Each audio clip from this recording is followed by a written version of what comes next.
KKPP വ്ളോഗ്സിലേക്ക് എല്ലാവർക്കും സ്വാഗതം. ഇന്ന് നമ്മൾ ചെയ്യാൻ പോകുന്നത് വളരെ പരിചിതമല്ലാത്തൊരു കാര്യത്തെക്കുറിച്ചുള്ള ഒരു വീഡിയോ ആണ് കേട്ടോ. അപ്പോൾ നമ്മുടെ വീഡിയോസൊക്കെ ഇഷ്ടപ്പെട്ടാൽ ലൈക്ക് ചെയ്യുക, ഷെയർ ചെയ്യുക, കമൻറ്റ് ചെയ്യുക, സബ്സ്ക്രൈബ് ചെയ്യുക, അടുത്തുള്ള ബെല്ലൈക്കനെ എനേബിൾ ചെയ്യാൻ മറക്കണ്ട കേട്ടോ. ആദ്യം തന്നെ പറയുകയാണ്, ഒരുപാട് വലിയ കണ്ടൻറ്റുകളൊക്കെ ഇട്ട് വലിയ യൂട്യൂബേഴ്സിനെ പോലെ ഒന്നും നമുക്ക് പറ്റത്തില്ല. നമ്മൾ ചെറിയ കാര്യങ്ങളൊക്കെ ഇട്ട് നമ്മളെ സപ്പോർട്ട് ചെയ്യുന്നവർ നമ്മുടെ കൂടെ നിൽക്കുക, അത്രേ ഉള്ളൂ കേട്ടോ. അപ്പോൾ ഇത് പരിചിതമല്ല ഇങ്ങനെ ഒരു കാഴ്ച ആർക്കും എന്നെനിക്ക് തോന്നുന്നു. അപ്പോൾ ചിലർക്കെങ്കിലും ഉണ്ടാവും. അപ്പോൾ ഇത് ഒരു ചെറിയ കൗതുകം തോന്നി ഞാൻ എടുത്തൊരു വീഡിയോ ആണ്. അതിൽ വലിയ കണ്ടൻറ്റൊന്നും ഇല്ല. എന്നാൽ പോലും ഞാൻ വീട്ടിൽ ചെന്നപ്പോൾ അച്ഛൻ ചിരട്ടക്കരി ഉണ്ടാക്കുമായിരുന്നു. അപ്പോൾ അത് കണ്ടപ്പോൾ ഞാൻ കുറച്ച് കുഞ്ഞു ഓർമ്മകളൊക്കെ വന്നപ്പോൾ ഒരു വീഡിയോ ഇട്ടതാണ് കേട്ടോ. ഇതിപ്പം നന്ദു നിന്ന സ്ഥാനത്ത് ഞാനായിരുന്നു എൻ്റെ അച്ഛൻ്റെ കൂടെ നിൽക്കുന്നത്. അപ്പം ഇപ്പോൾ കാണുമ്പോൾ അവൻ ഇപ്പോൾ മൂത്ത അമ്പാടിയാണെങ്കിലും ശരി, നന്ദു ആണെങ്കിലും ശരി, അച്ഛൻ്റെയും അമ്മയുടെയും കൂടെ നിന്ന് ഓരോ കാര്യങ്ങളൊക്കെ ചെയ്യുമ്പോൾ പെട്ടെന്ന് ഞാൻ എൻ്റെ കുട്ടിക്കാലം ഓർക്കും. അപ്പോൾ അങ്ങനെ ഒരു ഇത് വന്നപ്പോൾ ഞാൻ എടുത്ത വീഡിയോ ആണ് കേട്ടോ. ഞാൻ എൻ്റെ ചെറുപ്പം മുതലേ കണ്ടുകൊണ്ടിരിക്കുന്ന കാര്യമാണിതൊക്കെ. ഇപ്പം നന്ദു ഭയങ്കര ആകാംക്ഷയോടെ അച്ഛനെ വഴക്കുണ്ടാക്കി ചിരട്ട എടുത്ത് എറിയുകയും ചെയ്ത് അടിയൊക്കെ കൊടുത്ത് ഇങ്ങനെ നിൽക്കുകയാണ്. അച്ഛൻ്റെ അവിടെ വർത്താനൊക്കെ പറഞ്ഞ് ഊതി കാണിച്ചൊക്കെ നിൽക്കുകയാണ്. അവന് മൊത്തം കൗതുകമാണ്. പക്ഷേ അവനതെന്താണെന്നോ ഒന്നും അറിയത്തില്ല. പക്ഷേ എൻ്റെ അച്ഛൻ്റെ ഉപജീവന മാർഗ്ഗമാണിത്. വർഷങ്ങളായി ചെയ്തുകൊണ്ടിരിക്കുന്ന കാര്യമാണ്.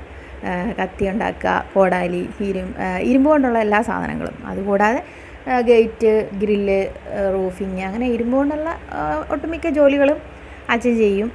അപ്പോൾ നമ്മുടെ കുലത്തൊഴിലാണ്, അതുകൊണ്ട് അത് അച്ഛൻ ചെയ്തുകൊണ്ടേ ഇരിക്കുന്നു. അതിലൊരു മാറ്റവും ഇല്ല. അപ്പം ഇതൊക്കെ ഇപ്പോഴും അച്ഛൻ ചെയ്തുകൊണ്ടിരിക്കുന്ന കാര്യങ്ങളാണ്. അപ്പോൾ ഇങ്ങനെ ചിരട്ട കൂട്ടിയിട്ട് കത്തിച്ച് ചെയ്യുമ്പോൾ അതിൻ്റെ കരി കിട്ടും. അപ്പോൾ ആ കരി യൂസ് ചെയ്തിട്ടാണ് ഇതൊക്കെ ഉണ്ടാക്കണത്. പിന്നെ മറ്റ് വർക്ക്ഷോപ്പ് വർക്കുകളും ചെയ്യാറുണ്ട്, റൂഫിങ്ങും ഗേറ്റും അതുമൊക്കെ ചെയ്യാറുണ്ട്. ഇത് അത്യാവശ്യക്കാർക്ക്, ഇപ്പം അടുത്തുള്ളവർക്കൊക്കെ കോടാലി, വെട്ടുകത്തി, പിച്ചാത്തി അങ്ങനെയുള്ള സാധനങ്ങളൊക്കെ ഉണ്ടാക്കണമെങ്കിൽ അതുണ്ടാക്കി കൊടുക്കാറുണ്ട്.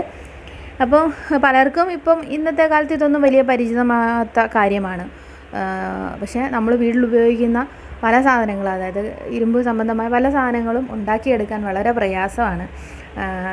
ഒരു നല്ലോണം കഷ്ടപ്പെട്ടിട്ടാണ് അതൊക്കെ ഉണ്ടാക്കിയെടുക്കുന്നത്. പക്ഷേ ഇപ്പം അങ്ങനത്തെ കത്തികളും അല്ലെങ്കിൽ അതൊക്കെ യൂസ് ചെയ്യുന്നുണ്ടോ എന്ന് തന്നെ സംശയം. കാരണം എല്ലാം സ്റ്റീലിലേക്കൊക്കെ മാറിയല്ലോ കട്ടിങ്ങും.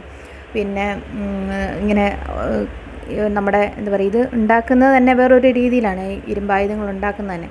അപ്പോൾ ഒലയിൽ ഊതിയിട്ടാണ് ഇതൊക്കെ ചൂടാക്കിയൊക്കെ ഉണ്ടാക്കുന്നത്. അപ്പോൾ അങ്ങനെയും അല്ല, മെഷീനാണ് എല്ലാം ഉണ്ടാക്കുന്നതും ഒക്കെ. കത്തികളും കുഞ്ഞു നമ്മുടെ ഈ ഇരുമ്പായുധങ്ങളൊക്കെ ഉണ്ടാക്കുന്നത് ഇപ്പം മെഷീനറി സാധനങ്ങളായി. ഇപ്പം എല്ലാം യന്ത്രവൽകൃതമാണല്ലോ. അപ്പോൾ പിന്നെ ഇങ്ങനെയുള്ള കാഴ്ചകൾ അന്യം നിന്ന് പോയിക്കൊണ്ടിരിക്കുകയാണ്. എന്നാലും അവിടെ എവിടെയൊക്കെ ആയിട്ടൊക്കെ കാണാൻ പറ്റും. അതേ തരത്തിൽ, അത് കുലത്തൊഴിൽ അതേപോലെ ഫോളോ ചെയ്യുന്ന വളരെ കുറച്ച് ആളുകളേ ഉള്ളൂ. ഇപ്പോഴത്തെ തലമുറയൊന്നും ഇത് ചെയ്യത്തില്ല. അവർ വെറുതെ ഇപ്പം വെൽഡിങ് വർക്കുകളിലേക്കൊക്കെ മാറിയിട്ടുണ്ട്. ഇപ്പോൾ എൻ്റെ ചേട്ടൻ പോലും ചെയ്യുന്നത് അങ്ങനെ വെൽഡിങ് വർക്കുകളിലേക്കൊക്കെയാണ്. ഗേറ്റ്, ഗ്രില്ല് അങ്ങനെയുള്ള കാര്യങ്ങളൊക്കെയാണ് ചെയ്യുന്നത്. അപ്പം ഇങ്ങനെയുള്ള പരിപാടി ഇപ്പോഴത്തെ തലമുറയിൽ ആരുമില്ല. ഒരു അച്ഛന്മാരൊക്കെ പറ്റുള്ളൂ ഇതിനൊക്കെ. ഇത് ഇച്ചിരി കഷ്ടപ്പാടുള്ള പണിയാണ്. എല്ലാം കഷ്ടപ്പാടുള്ള പണിയാണ്, പക്ഷേ കുറച്ചും കൂടെ എഫേർട്ട് വേണം ഇതിന്. അപ്പോൾ ഇതെല്ലാം കഴിഞ്ഞ് കഴിയുമ്പോൾ ഇങ്ങനെ കരി കിട്ടും. ആ കരി കൊണ്ടാണ് ആല ഞാൻ കാണിച്ചു തരാം. അതിൽ അച്ഛനപ്പോൾ പണിയുന്നില്ലായിരുന്നു. ഇനിയും പോകുമ്പോൾ എങ്ങനെയാണ് ആലയിൽ എന്തെങ്കിലും ഉണ്ടാക്കുന്നതെന്നുള്ള ഒരു ഫോട്ടോ അല്ലെങ്കിൽ ഒരു വീഡിയോ ഞാൻ ഇടാം കേട്ടോ. ഇതാണ് കേട്ടോ ഓല. ഇതിൽ ഊതിയിട്ടാണ് സാധനങ്ങളൊക്കെ ഉണ്ടാക്കുന്നത്.